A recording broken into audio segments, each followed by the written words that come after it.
तो लाठियों से डर नहीं लग रहा है बाप? लाठियों से क्यों डर रहेगा? ऐसे भी समाज हम लोग को नहीं छोड़ेगा। अगर हम लोग कुछ नहीं किए बेटी होके तो क्या कहेगा लोग कि 4 साल 5 साल से आपकी बेटी बाहर रह रही है, क्यों नहीं कुछ की? तो ऐसे भी हम लोग तो एक जिंदा लाश बन के रहेंगे, है ना। उससे अच्छा हम लोग लड़ के मरे। जिस तरह से बीपीएससी के चेयरमैन छात्रों को नॉन सीरियस बोलते हैं ना, तो सच तो ये है कि सरकार और बीपीएससी दोनों बहरा और नॉन सीरियस दोनों हैं। सरकार एकदम थेथर हो गया है, उसको सुनाई ही नहीं दे रहा है। नीतीश कुमार तो बोलते हैं ना, बेटी बढ़ाओ बेटी बचाओ बेटी पढ़ाओ। बेटी को आज रोड पे खड़ा कर दिया है सरकार। बेटी बढ़ाओ बेटी बचाओ बोलता है तो रोड पे क्यों खड़ा कर दिया है?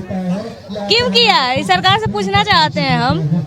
ज्यादा जो बुढ़ाया है तो सठिया गया है नीतीश कुमार। नमस्कार, मैं संजना, आप देख रहे हैं बिहार तेज खबर। बीपीएससी 70वीं का जो मुद्दा है वो लगातार बढ़ता जा रहा है, थमने का नाम नहीं ले रहा। एक बार फिर से बीपीएससी 70वीं के जितने भी अभ्यर्थी हैं वो एक बार फिर से पटना के गांधी मैदान में एकत्रित हुए हैं अपनी मांगों को लेकर। इस वक्त हम उन्हीं के बीच मौजूद हैं, उनसे जानेंगे कि क्या वाकई सरकार और आयोग से अब कोई उम्मीद रहा है, क्या नहीं रहा है। भैया, अब कोई उम्मीद रहा है सरकार और आयोग से? लग रहा है मानेगा? देखिए, मैं क्या बताऊं आपको, हम लोग को तो आशा के साथ हम लोग यहाँ आए हैं। हम लोग सोच ही रहे हैं कि आंदोलन सफल हो, हम सबकी बात सरकार सुने और ये समझे कि हम लोग का जो मांग है वो बहुत जायज़ है। तो हम सब चाहते हैं कि कैंसिल हो और नीतीश कुमार जी से बहुत उम्मीद है और चाचा से यही रिक्वेस्ट है कि हम लोग की बात समझें। अच्छा, जिस तरीके से वो अभी तक उनका कोई जवाब नहीं आया है, अभी आप लोगों को लगभग 16 से 17 दिन हो गए हैं, अभी तक कोई जवाब नहीं आया, क्या लग रहा है वो सुन ही नहीं रहे हैं या अब तक उन तक बात नहीं पहुंची? देखिए, जिस तरह से बीपीएससी के चेयरमैन छात्रों को नॉन सीरियस बोलते हैं ना, तो सच तो ये है कि सरकार और बीपीएससी दोनों बहरा और नॉन सीरियस दोनों हैं। उनको समझना चाहिए छात्रों का दर्द। सीरियस से सारे हम लोग जो सबूत दिए हैं, हमारा डेलीगेशन गया था 11 मेंबर्स का, वो गए और अपनी बात जिस तरह से रखे, इस पर अगर डिस्कशन किया जाए तो जाहिर तौर पे एक बेस बनता है कि एग्ज़ाम कैंसिल होना चाहिए। सर, क्या लग रहा है आयोग सुनेगा अब? सरकार जिस तरीके से अभी तक अपने बातों पे टिकी हुई है, अभी तक नहीं सुन रही है, कोई जवाब नहीं है, लग रहा है कि अब सुनेगी? देखिए, हम लोग अंत तक अपनी लड़ाई जारी रखे हैं और जब तक री एग्जाम नहीं होगा तब तक ये लड़ाई जारी रहेगी। और हम लोग तो आज 16 दिन से रिक्वेस्ट कर रहे हैं बिना किसी हिंसा के, ठीक है, बिना किसी हिंसा के हम लोग सत्य के साथ आग्रह कर रहे हैं नीतीश कुमार जी से भी और मनु जी से भी कि ये छात्र जो परेशान आज 16 दिन से हो रहे हैं, मानसिक रूप से भी परेशान है, वो रूम पर भी नहीं पढ़ रहे हैं। जो लड़का रूम पे है वो भी नहीं पढ़ पा रहा है कि क्या होगा नहीं होगा।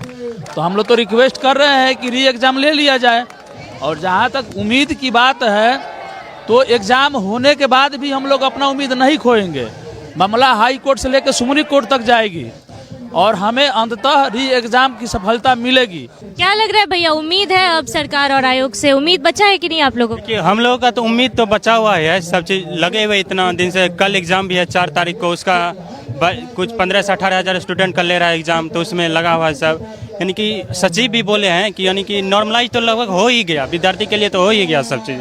हम लोग को उम्मीद है, लगे हुए हैं। अच्छा, प्रशांत किशोर जी पे कितना भरोसा है? कल से आमरण अनशन पे लग रहा है कि वो समर्थन दे रहे हैं। समर्थन दे रहे हैं और लास्ट तक अभी तक लगे हुए हैं सब। हमको भरोसा बहुत है, यानी कि प्रशांत। राजनीतिक मुद्दा भी हो गया है अब तो। हाँ, राजनीतिक कोई मुद्दा होना नहीं चाहिए। जो यानी कि विद्यार्थी का साथ दे रहा है बस वही होना चाहिए, इसमें कोई राजनीतिक मुद्दा होना नहीं चाहिए। कहने का मतलब ये है कि अगर बच्चा अकेले पढ़ जाता है तो उसको किसी के ना किसी के सहारा तो चाहिए। जिस तरीके से विपक्ष बोल रही है कि अब तो ये राजनीतिक हो गया है, राजनीति का रोटी सेक रहे हैं, बोला जाए। विपक्ष बोल रहा है तो हम लोग तो विपक्ष को खोजिए रहे हैं कि भाई जितना है वो सब आए, समर्थन मिलना चाहिए। देखिए, आरजेडी भी आए, हम भी आए, और जो बिहारी फर्स्ट के बात करते हैं चिराग जी, वो भी आए, उनका भी स्वागत है।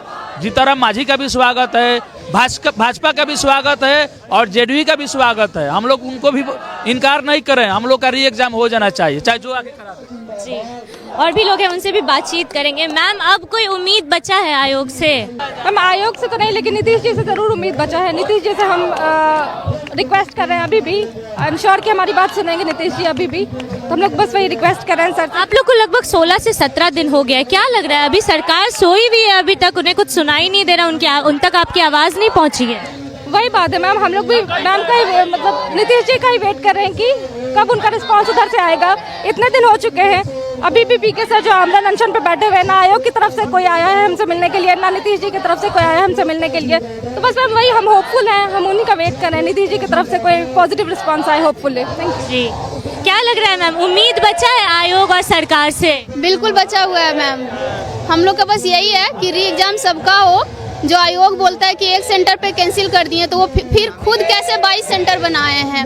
और ये जो स्केलिंग बोल देते हैं ना, स्केलिंग का दूसरा नाम ही नॉर्मलाइजेशन है। जैसे शक्तिमान का दूसरा नाम गंगाधर था ना, उसी तरह से नॉर्मलाइजेशन का दूसरा नाम स्केलिंग है। तो हमें ये स्केलिंग मुद्दा नहीं चलेगा। हम चाहते हैं कि सभी का री एग्जाम हो फिर से। अच्छा, जिस तरीके से अभी प्रशांत किशोर आए हुए हैं, भरोसा है उन पे? लग रहा है री एग्जाम करा पाएंगे? प्रशांत किशोर का बात नहीं है, हमें सीएम सर से भरोसा है, हमारे जो मुख्यमंत्री हैं उनसे भरोसा है। अच्छा, इतना आप लोग 16-17 दिन हो गया आप लोग को, लग रहा है कि अभी तक उन तक आपकी बात ही नहीं पहुंची है?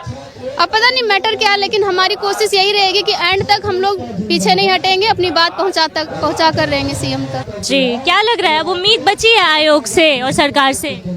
सरकार से तो नहीं बची है, सरकार एकदम थेथर हो गया है, उसको सुनाई ही नहीं दे रहा है। लग रहा है नीतीश कुमार तो बोलते हैं ना, बेटी बढ़ाओ बेटी बचाओ बेटी पढ़ाओ। बेटी को आज रोड पे खड़ा कर दिया है सरकार। बेटी बढ़ाओ बेटी बचाओ बोलता है, तो रोड पे क्यों खड़ा कर दिया है? क्यों किया है? सरकार से पूछना चाहते हैं हम। ज्यादा जो बुढ़ाया है तो सठिया गया है नीतीश कुमार। क्या लग रहा है मैम, अब आयोग सुनेगा? उम्मीद बचा है आप लोगों का? उम्मीद नहीं, पूरा री एग्जाम हो के ही रहेगा। उम्मीद नहीं, पूरा हम लोग कॉन्फिडेंस के साथ हैं यहाँ। अच्छा, आयोग और सरकार पे अब भरोसा रहा है? लग रहा है कि कुछ करेगा?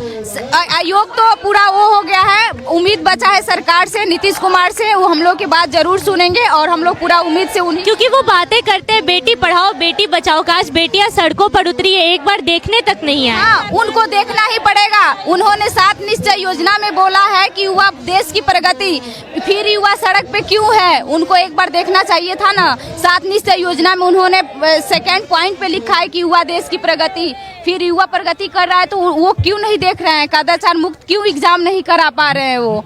हाँ, पेपर लीक का मामला बढ़ता ही जा रहा है। अभी कुछ दिन पहले नीट के पेपर लीक का मामला आया, अभी बीपीएससी कारण लीक हो गया तो पेपर नहीं होगा।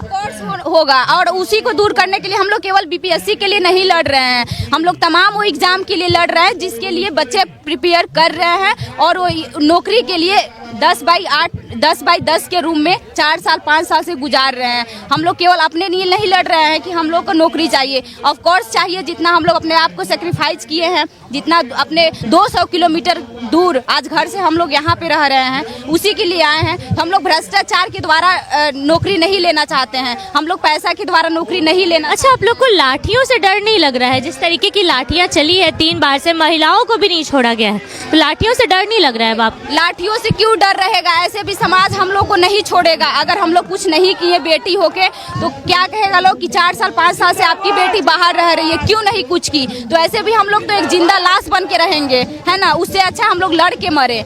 इसीलिए हम लोग को डर नहीं लगता है। पुलिस से लाठी से जो भी हो देख लेंगे हम लोग। जी, क्या लग रहा है, आयोग पे भरोसा है या सरकार पे?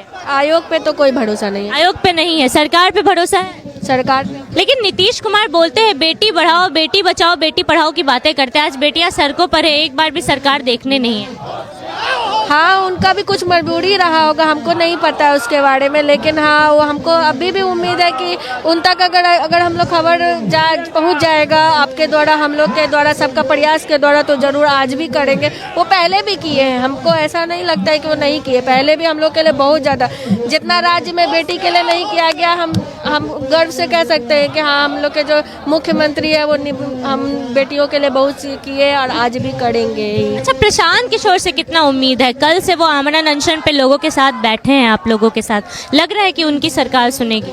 हाँ, बिल्कुल सुनेगी, सुनना भी चाहिए उन्हीं के। अच्छा, लाठियों से डर नहीं लग रहा है आप लोग को? लाठी चलिए 3 भी थे हम लोग, उस दिन भी थे हम लोग, उस दिन भी पूरा भींग के आए हैं, दौड़ दौड़ के यहाँ तक दौड़ाया गया, गांधी मैदान तक दौड़ाया गया है। हम लोग उस दिन भी थे। जिस तरीके से एक महिला को घसीटा गया उस दिन, उनको भी घसीट के लेके जाया गया। बिल्कुल, किसी का तो बहुत लोग का सुने, महिलाओं लोग को इस तरह से मारा गया, इंटरनल ब्लीडिंग होने लगा है, सबको हाथ टूट, पुरुष प्रशासन के द्वारा मारा गया उनको। बिल्कुल ये नहीं होना चाहिए, बिल्कुल नहीं चाहिए। आप महिला और पुरुष के शारीरिक वो में बहुत ज़्यादा अंतर होता है। आप जिस तरह से मार रहे हैं, पुरुष के द्वारा मार रहे हैं, बहुत ही गलत है। महिलाएं भी थी उस समय, लेकिन ना पुरुष ही सबसे ज़्यादा मारता। हम लोग को भी लगा, हम लोग भी भाग रहे थे जी, बहुत बुरी तरीक़ा से भागे। रात में हम लोग के फैमिली इतना दूर से भेजे हुए हैं, यहाँ से नहीं, हम लोग बाहर से हैं। कहाँ से हैं आप? मुंगेर से हैं। मुंगेर से यहाँ आई हैं सिर्फ इस धरने के लिए? जी जी जी। हिम्मत की दाद देनी पड़ेगी आपकी भी। अगर अभी लाठियां चलेंगी तो फिर क्या कीजिएगा? लड़ेंगे, यही ऑप्शन है। पापा को लड़ेंगे, री एग्जाम चाहिए लेकिन बोल के आए थे क्या कि एग्ज़ाम इस बार देंगे, इस बार अधिकारी बनेंगे, लेकिन उम्मीद है ना, पता नहीं अभी ये लोग जिस तरह से लगे हुए हैं कि हम तुम्हारा उम्मीद पूरा तोड़ देंगे, तो हम लोग भी उम्मीद है कि एक छोटा सा उम्मीद भी काफ़ी होता है। हम आपको छोटा सा कहानी सुनाना चाहते हैं कि अभी जिस तरह से कैंसर पूरा बढ़ गया है, ठीक है ना, तो एक महिला है, उसका कैंसर से पीड़ित है आज भी, तो उसका कीमोथेरेपी होता है जिसमें उसका शरीर का सारा बाल उड़ जाता है, ठीक है ना, तो बहुत निराश होती है कि मेरा कैंसर से 3rd स्टेज पहुंच गया, पूरा बाल उड़ गया, लेकिन उसका आँख का छोटा सा एक पलक जो था ना, एक बाल बचा हुआ था, क्योंकि उसका जेनेटिक्स अच्छा था, बाल मतलब अच्छा था, फिर भी उसका सारा बाल उड़ गया, एक बाल बचा है। तो वही मतलब उम्मीद में अगर एक छोटा सा किरण भी होता है ना, तो है ना, उससे आप लोग को अभी एक उम्मीद की किरण नजर आ रही है। के लिए वही एक बाल, वही एक उम्मीद के तरह है। लग रहा है कि अब री एग्जाम हो जाए। हाँ बिल्कुल लग रहा है, बिल्कुल। तो चलिए, हमारे साथ बीपीएससी 70वीं के सभी अभ्यर्थी भी मौजूद थे जिन्होंने हमसे बातचीत करी। अभ्यर्थियों की पिछले 16 से 17 दिनों से ये धरने पे हैं। पहले गर्दनी बाग में धरना प्रदर्शन कर रहे थे, जहां उनकी मांगों को ना सुनने के कारण इस वक्त तो पटना के गांधी मैदान में गांधी मूर्ति के पास आवरण अनशन पर बैठे हैं। क्या लग रहा है, आयोग उनकी सुनती है? उनकी सिर्फ एक ही मांगे और वो है री एग्जाम। री एग्जाम होगा या नहीं होगा, आयोग की तरफ से क्या जवाब आता है, आपको हम इसकी अपडेट्स देते रहेंगे। अभी के लिए इतना ही, आगे की खबरों के लिए बने रहिए हमारे साथ।